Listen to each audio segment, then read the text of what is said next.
ሁለተኛ ዮሐንስ ምዕራፍ 1 በእኛ ስለሚኖርና ከእኛ ጋር ለዘላለም ስለሚሆን እውነት እኔ ሽማግሌው በእውነት ለምወዳቸውና እኔ ብቻ ሳልሆን እውነትን የሚያውቁ ሁሉ ደግሞ ለሚወዷቸው ለተመረጠች እመቤትና ለልጆችዋ ከእግዚአብሔር አብና ከአብ ልጅ ከኢየሱስ ክርስቶስ ጸጋና ምሕረት ሰላምም በእውነትና በፍቅር ከእኛ ጋር ይሆናሉ።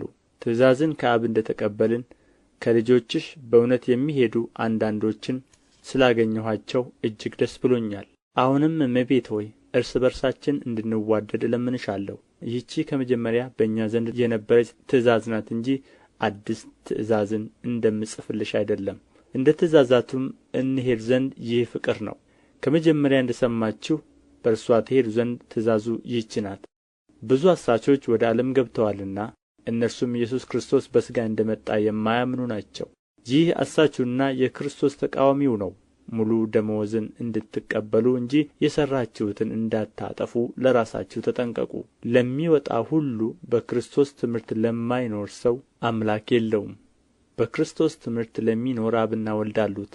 ማንም ወደ እናንተ ቢመጣ ይህን ትምህርት ባያመጣ በቤታችሁ አትቀበሉት፣ ሰላምም አትበሉት። ሰላም የሚለው ሰው በክፉ ሥራው ይካፈላልና።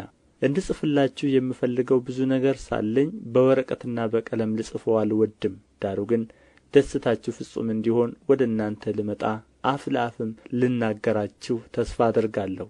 የተመረጠችው የእኅትሽ ልጆች ሰላምታ ያቀርቡልሻል።